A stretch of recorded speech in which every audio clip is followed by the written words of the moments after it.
Do you have any more interviews today while you're here? Mary. Oh, yeah, up in Marietta, yeah.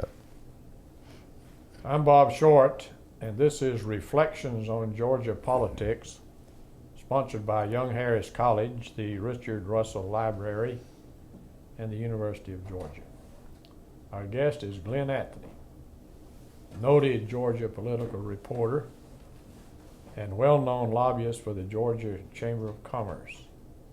Welcome, Glenn. Thank you very much. You know, I told the people over the university that I was looking forward to this conversation because you and I are contemporaries in Georgia politics. Right. We came along at the same time. We were both journalists, and we have had many of the same friends for many years. But before we get to that, let's talk about Glenn Anthony and Lenoir City, Tennessee. Well, Bob, I was born in Lenoir City, 1924, in the depths of the Great Depression. And I'm still haunted by some of those terrible years that I spent there. But I graduated from high school in 1943 and went into the Navy and spent most of my career down the South Pacific on destroyer escort. I came back to the States after the war, and I went on the GI Bill of Rights at the University of Tennessee, majored in journalism, and I had a friend, a fraternity brother there, who had an opportunity to go down to Florida State University to get some coursework that he couldn't get at the University of Tennessee. So he came back to Knoxville and with this glowing story about that campus down there. He said, "You can't believe this." So they got 1,500 men and about 5,000 ladies. It was prior to the Florida State University, it was called Florida State College for Women. And then they made it coeducational in 1946 to take the overflow from the University of Florida from the veterinarians, the vets that were coming in there. So I said, well, I've got to go down and check on that. So I spoke to my dad and mother about it, and Dad said, well, how are you going to get down there? I said, well, I guess I'll ride a bus or hitchhike. So he said, well, okay, I'll give you a bus fare. So he gave me the bus fare. I went down. I liked the campus down there, everything. So I came back to Knoxville, and at that time I decided that I was going to definitely go. And I asked the university to transfer my transcript down there, which they did. And in so doing, I lost a lot of credits. So I finally graduated down in 1952. But prior to that, I met a lady named Janet Anderson. She was a wonderful, talented lady. She was a violinist. She was born and raised in New York City. And her family moved down to Titusville, Florida, where her grandfather had been a successful land developer down there. So she came to Florida State, and that's where I met her. And we got married while we were still in college. And the financial situation was so bleak that she went back to Titusville and worked in a dental office there to help me get through college. So I did. I graduated in journalism, and my first job was at the Oak Ridge National Laboratory in Oak Ridge, Tennessee. That's where the hydrogen bomb was developed. So I stayed there, worked on a company newspaper there for about a couple of years, I guess. And Janet wanted to go back to Florida, where her family was living in Palm Beach County. So I went back to Palm Beach and got a job on the Palm Beach Post-Times. We stayed there a couple of years, and then from there we went, I came back to Knoxville. And at that time, then I was hired by United Press International. They sent me to Nashville. there a year or so, and then they sent me down to Montgomery, Alabama. And I was there when Martin Luther King began the bus boycott. I was there when Rosa Parks, who was one of the main movers and shakers in Montgomery, refused to give up her seat and moved to the back of the bus. So I stayed there for a couple of years, and then I was transferred to Atlanta, where I worked in United Press International as a Capitol reporter. Stayed there for 2 years. I was hired by the Georgia Chamber of Commerce to lobby for the business interests. They had about 5,000 members in Georgia. I was recommended to the job there by a fellow named Mike Cheatham. And Mike was a very fine young man, and he had spent some time there, and the Coca-Cola company hired him. There's an old war horse named Marvin Davis that hired Mike to go to Coca-Cola and work in governmental affairs there. So Mike introduced me to the Georgia Chamber, Walter Cates, an old war horse, and they hired me, and I spent 18 and a half years there with them.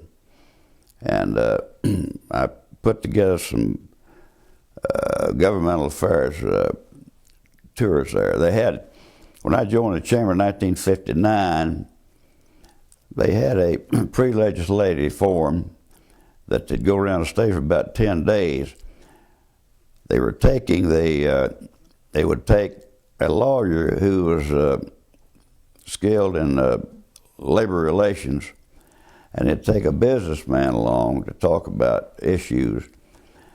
So that was 1959. I went on the first tour, and when we got back, after it was finished, got back, and I talked to Cates. I said, why don't we get legislators and governmental officials go on this tour? So the executive committee okayed it. So the first tour that I took was 1960 with Carl Sanders. He's floor leader for Governor Ernest Vanderbilt. And the House floor leader was a fellow named Frank Twitty, and from Grady County. So that was a very successful trip. So the next year, we put that together, and several lobbyists had heard about the success of it, so they started signing up. And we would work with the local chambers of commerce, and they'd put the program together on it. And then we'd bring the governmental affairs people in there. And they ranged from Senator Herman Talmadge to Governor Lester Maddox. And we had, during that period, would have a member of Congress. I think the first one to go on the tour with us was Phil Landrum, North Georgia. He was one of the authors of the Landrum-Griffin bill. So we after that program, we had one there called a, let's see here, what was that? Yeah, congressional dinner. We put that on each year, and now the chamber had been putting this together, and they would invite the congressmen, senators, members of the House for an evening, for a dinner meeting. So I suggested the next year, I said, why don't we invite the staff people too? They're the people that I have to deal with. So then we enlarged it, and it became a very, very big dinner. Some would have sometimes 500 people there. The people, the business people in Georgia, they would come up, and they helped us with the expenses of increasing the size of this dinner. It became a very successful program. But I think that, and we had another program there at the Georgia Chamber that I got involved in, was called Stay and See Georgia. We set up a travel department.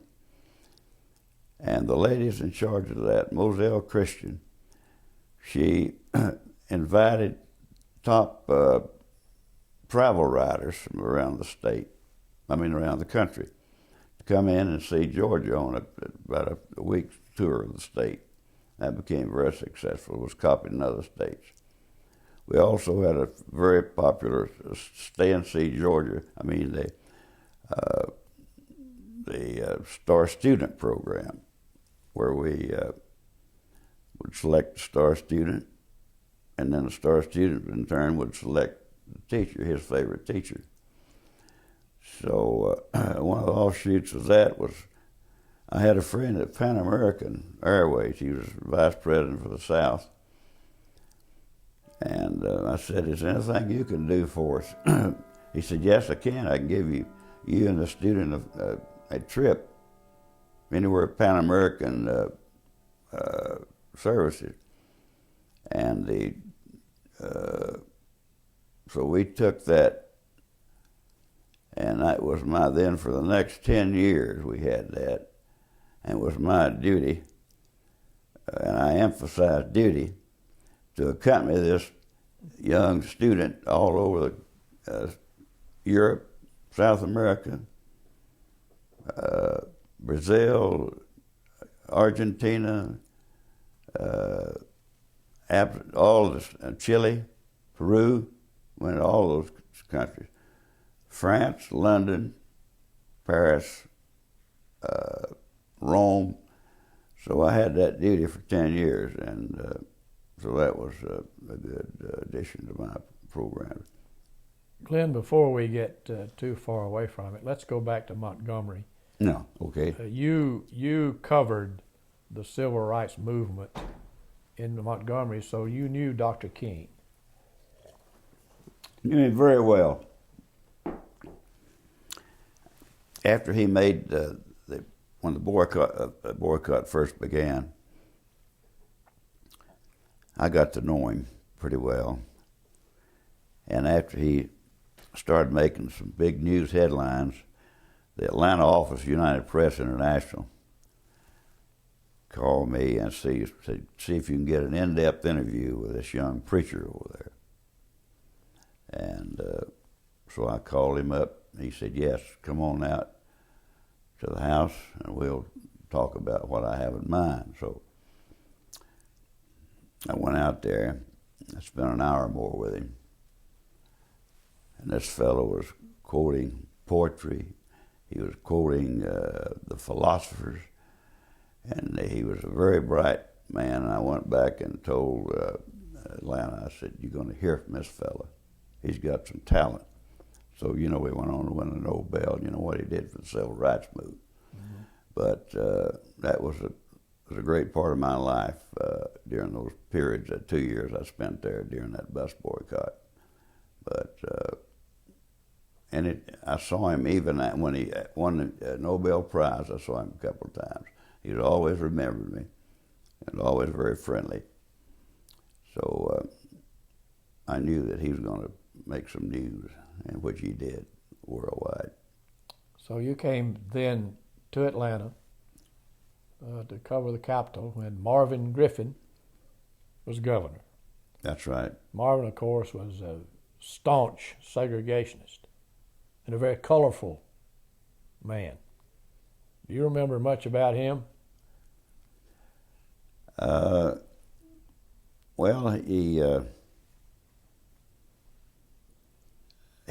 had a great sense of humor, and as I was a reporter, we'd come in his office, maybe half a dozen of us, Atlanta Journal-Constitution,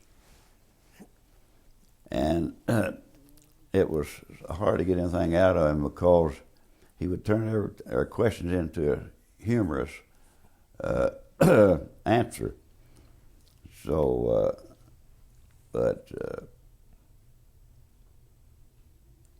the press, of course, really hit him hard. He had some things going on in his administration that the public needed to know about. So we reporters, we got out and tried to cover it all. But even through all of those bleak days when he was going through this, somebody called an assassination of his character, and then somebody said, "Well, what character does he have?" But anyway, he had his brother Cheney. He was in the office, and he's a hatchet man. I mean, he did all the gory stuff that had to be done in administration. We had an old gentleman there named Hamilton that was the Secretary of the Treasury. And we had a fellow in the purchasing department. I can't remember his name right now. But anyway, it was a very colorful administration. That's the part that I remember most about it. He called you gentlemen Joe-Rees. Joe-Ree. Well, yes, he did. He called all the reporters Joe-Rees. And the Joe-Ree is a small bird which traipses around in meadows and picks up the droppings from the cattle and so forth. So Marvin Griffin put us in with him. So I started from that. After I joined the Georgia Chamber, I decided to organize a golf tournament for all the news people in Atlanta and anywhere else in the state. We called it the Joe-Ree Open. And that program we carried for about 10, 12 years. And we had all the top journalists in Atlanta, TV, print journalism. We had them all. They all came to the programs. And that was a very good. Were you covering the Capitol when Governor Griffin and Lieutenant Governor Vandiver got into a big fight over money that Griffin wanted for rural roads? Yes, I was. I was there at that, yeah. What do you remember about that? A little bit vague on that. Trying to remember the name of the highway department. Roger Lawson. Roger Lawson from Hawkinsville, Georgia, I believe. Right. And I think that bill was killed, as I remember. Right. And yes, I was there for that. Well, despite all of his trouble with corruption, Griffin turned out to be a fairly progressive governor. Yes, he did. Yes, don't you think? He had some good points and some good traits. But now Ernest Vandiver came in. He was a quality individual, a fine man, a fine person, man of great character. And we've just gone through those years with the Marvin Griffin administration. And it was really a bright day in Georgia when Ernest Vandiver came in. And he came in at a time during the integration movement. He said he would abide by the will of the people in Georgia and the South, that no school in Georgia would be integrated. But then he backed off on that, as you know, and the schools were segregated. And the University of Georgia. That's right, University of Georgia. And let's see, I'm trying to remember the name. Can't remember right now. Of the students? Yeah. Hamilton Holmes Hamilton Holmes, yes. was one, and the other was the young lady, Charlene Hunter. Charlene Hunter, right. Right. Mm-hmm. And they were the first students to integrate the University of Georgia. Mm-hmm. Griffin ran again following Vandiver's term against a young state senator from Augusta, Carl Sanders, who defeated him. Most people think that Griffin lost the race because of charges of corruption, but there are others who think that Sanders just out-campaigned him and won. What do you recall about that race?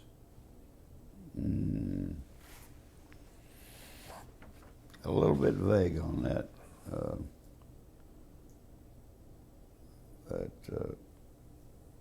Some people think that the election of Carl Sanders in 1962 was one of the real turning points in Georgia history. Absolutely. Now, as I mentioned earlier, Sanders was the floor leader in the Senate and Twitty in the House. And there was one quality that Sanders had. Now, when we would take this large group around the state to speak, the congressman and a member of the Georgia legislature or the Georgia government, and we had a lot of lobbyists in the group. And after each evening session, we'd all gather in a room somewhere and drink a lot of whiskey, tell a lot of lies. But the one person who did not attend those evening sessions was Carl Sanders. He would always go to his room after the meeting, and he'd be prepared for the next meeting. We had a lot of times breakfast, noon, and dinner, breakfast, lunch, and dinner. And he was very well prepared in his statements that he made, and it was very obvious then that he was a serious guy. And so Frank Twitty, he was a much better speaker than Twitty. And Twitty came out with a he called Sanders my short-shirted friend. And that didn't go over too well with Sanders, but anyway, that's what it was, short-shirted friend. Actually, Governor Sanders was the first governor that we had, as I recall, who had ties to Washington. Most of our governors had always cursed and not gotten along with the federal government, but Sanders became a very good friend of Lyndon Johnson. And as a result, it was a great help to Georgia from the federal government. Another thing Carl Sanders was instrumental in was getting the sports in this city. Your professional teams, Sanders was one of the leaders in that. And that's few people know about that, but he was really big in that program. He had what I guess was called a moderate approach to the race issue during that period. Yes, he did, yes. And a lot of people think that when he ran for re-election in 1970, that hurt him when he was defeated by Jimmy Carter. Yeah. Do you think that's true? Well, I'm not sure about that. I really am not, Bob. But I just don't know. Let's talk for a minute about lobbying. What makes a good lobbyist? Well, number one is honesty. You've got to deal with these legislators in a complete, upfront,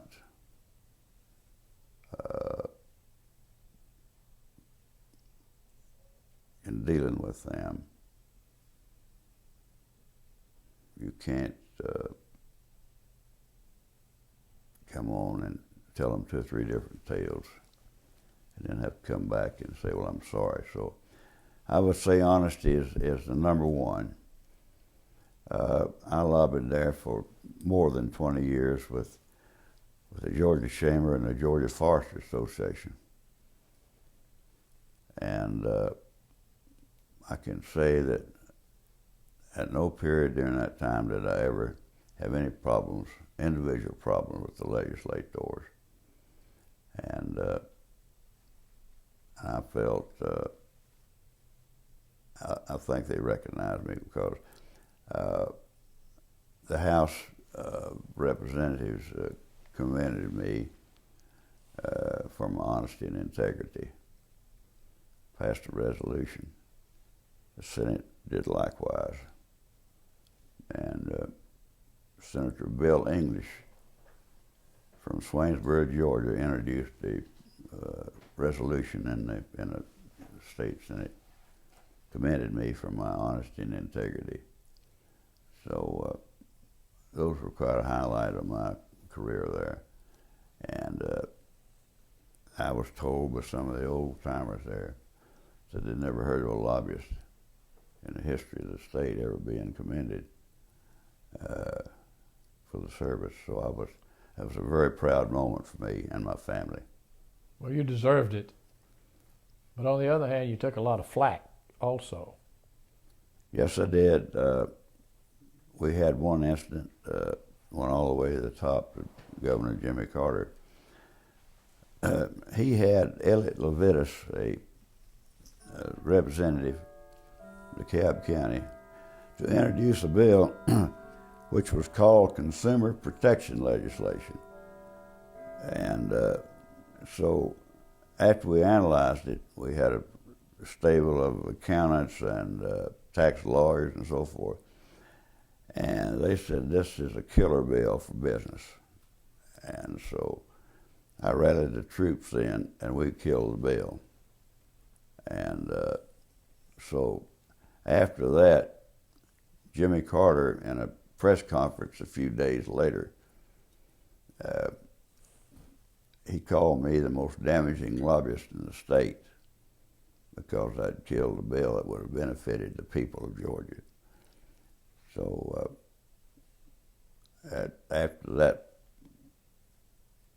commendation from the governor, my board of directors said, "Charge on, Anthony. You're doing your job, and you're doing it supremely."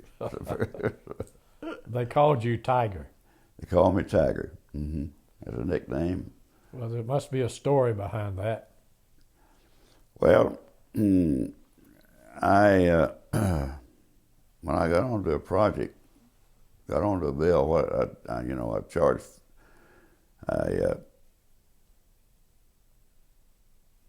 I saw it to conclusion. I would see that we'd get the bills passed or killed. And I was unrelenting in the times that I was involved in those legislation, and I wouldn't give up. So that was a honor bestowed upon me by my fellow lobbyists. They call me the Tiger. Now they call you Colonel. Colonel, that's right, yeah. How did you get that rank? I got that, well, as you know, the governors there, they have honorary colonels that they hand out. But the one who really, Lester Maddox, started calling me the Colonel. And every time I'd go in his office, I'd say, "Colonel, what can I do for you today?" And so he was quite a showman, as everybody knows. Let's explore for a minute, Glenn, if you will, the mechanics of lobbying.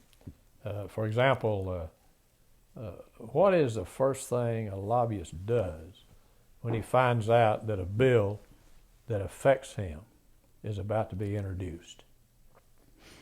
Well, what I did, and I assume most of the lobbyists did, they go back to their employer and sit down. Like I would go back, if we had a bill that I could get my hands on, I'd take it back to my office. We'd rally the lawyers and the accountants and so forth. They would study the bill, and they would come with some good concrete evidence of what it do to business. Now, we were not unreasonable over there and representing the business, but most of the time, most of my energies were expended on killing bills, not passing bills. Mm-hmm. And we would take down the bills that would affect the business community. But sometimes you might settle for amendments Amendments? to the bill. Yes, we did. Occasionally we'd settle for one. And you'd go to the sponsor and suggest those amendments. Right. Mm-hmm. And what if the sponsor rejected them? Well, if he did, we'd just go ahead and kill the bill. You know, it seems, I guess, that to most people that lobbying work is done there in the Capitol, but that's not it, is it? Oh, no. Tell us about what you do during the interim. All right. I had a plan every summer. I would get out. I'd go to every legislator in the Georgia General Assembly, and I'd go see him in his hometown. I visited with him. I might take him to lunch, or I might take him to dinner. And I went every legislator I saw between sessions on trips around, and that was impressive to these people. Going to up to Young Harris or going to Walker County, and so that was well received by these people. This fellow from Atlanta thinks enough about me to drive 200 miles or 300, 500 miles, and so that was a good program that I put together. Representing the Chamber of Commerce, you obviously at the same time represented a lot of the businesses who had their own lobbyists. How did you interact with those? Well, that was we generally, if a lobbyist company was a member of the Georgia Chamber, we would join in with him if he asked for our support, mm-hmm. and we didn't take it on unless he asked us to. Mm-hmm. But I bet you remember when there were only 4 or 5 lobbyists around the Capitol. Yes, 4 or 5. I guess now you got 2,000. 2,000 or more. Yeah. But I remember that the Southern Bell had a good lobbyist, one of the old timers, Bill Bryant. Bill Bryant. I remember Bill. Yeah. And Bob Simonette. Bob Simonette, yes. He was Georgia Power Company. He was a very fine man and was well respected by the members of the General Assembly. Mm-hmm. And beyond that, I can't recall the names, but we had a small group. Glenn Phillips. Glenn Cookie Phillips. That was the nickname they gave him. Cookie Phillips was, he ran at the Grady Hotel. They had the speaker stayed there, Speaker George L. Smith. And most evenings you could go there and they'd have a liquor room set up. And everybody would travel, get in there and compare notes and drink some Jack Daniels. But that was a good program. And so we always kept the liquor bottles filled up. I think I might have asked you this question, but I'd like to rephrase it and ask you this. What does it take to be a good lobbyist? Personality? Well, that's part of it, and a sense of honesty. There's no question about that. And we had some lobbyists over there that I didn't want to spend much time with, but anyway, the members of the General Assembly, they soon they feel they know what's going on with these people, and so they just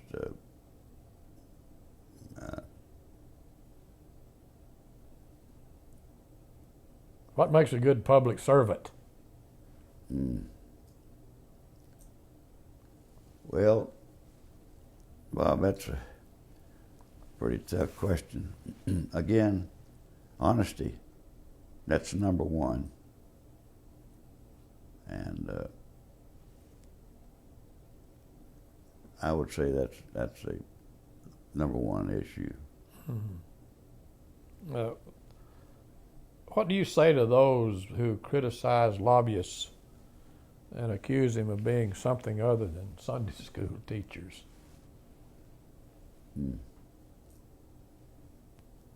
Let's see, how about rephrasing that? How do you respond to criticism of the profession of lobbying? Well, that's a pretty hard question. Most of the lobbyists, I would say, now working these days, most of them are honest people, and they want to do what's right. But they've got to represent their clients. They've got to represent their companies. But the bad ones, the bad lobbyists, are they can't make it. They're ineffective, and they get the reputation.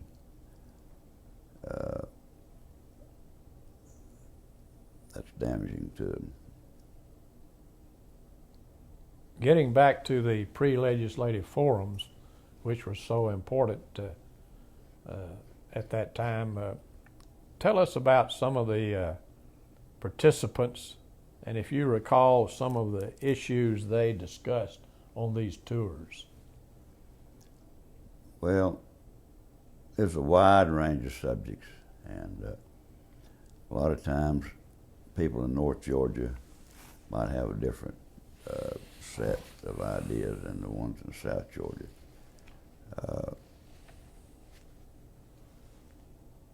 But they had taxation was always a big issue.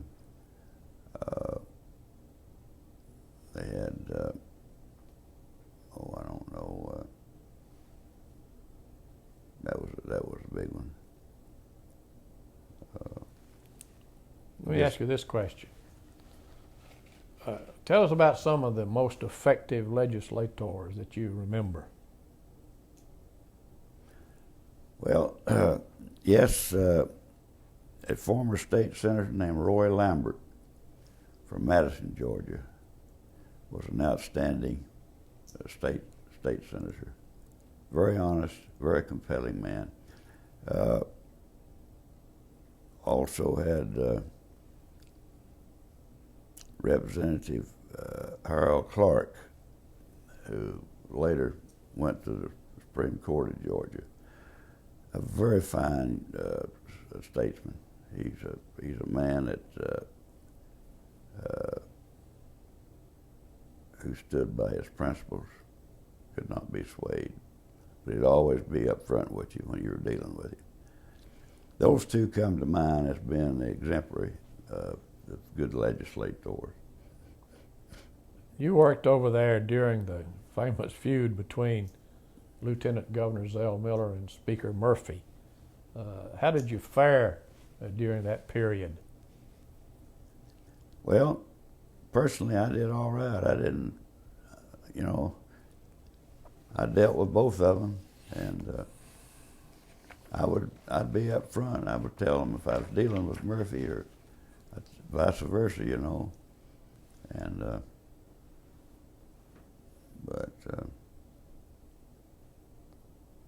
Clint, as you look back over those years you spent over at the Capitol, what do you think was your greatest accomplishment?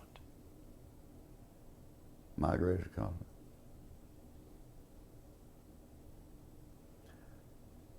Well, representing the business of Georgia.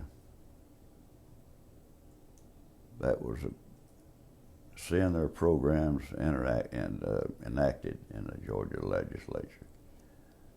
Killing the programs that would be not in the best interest So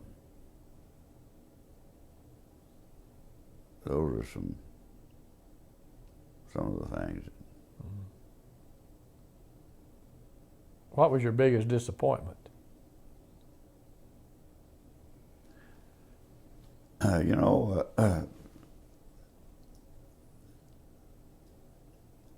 I really cannot.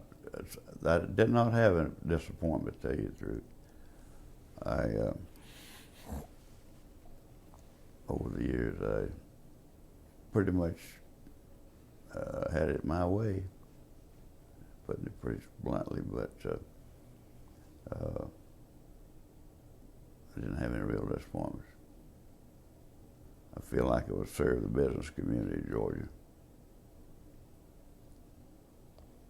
Well, I think I can say without fear of contradiction that if all lobbyists were like you, we wouldn't have the headlines we read far too often in the newspapers today.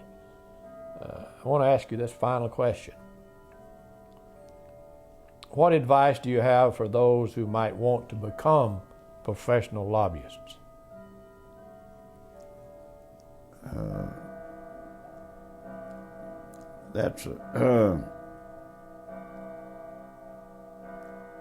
I would say that it'd have to have a bent toward the government or legislature. Personality is very good. Personality, honesty, and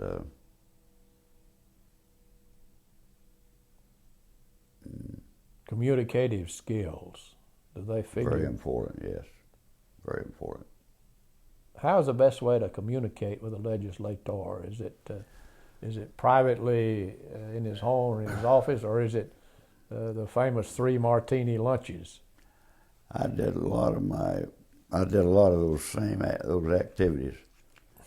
I spent a lot of time at the Commerce Club with those so-called 3 martini lunches. And also I did a lot of business in the halls. And the evenings you'd go out and see these good folks. Mm-hmm. So, was it difficult to change votes when you needed them? No. Was it? No. I was very successful in my career over there. I cannot remember a single instant where I fell flat on my face on an issue. So I feel very good about my career there. Well, you've had those two, I'm very, very proud of those two recommendations that the House and the Senate made on my behalf, commended me for my honesty and integrity. And as I mentioned earlier, one of the pros over there said they'd never heard of anything like this, a lobbyist being honored. Mm-hmm. Most of them are looked upon as lurking in the dark and with their top coats and their top hat pulled down. Wearing those Italian suits.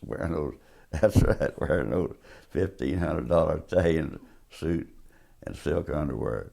Well, Glenn, it's been a pleasure having you, and I want to thank you on behalf of Young Harris College and the Richard Russell Library, the University of Georgia, and myself for being with us. Well, thank you very much, Bob, and you know we've been old friends since 1957.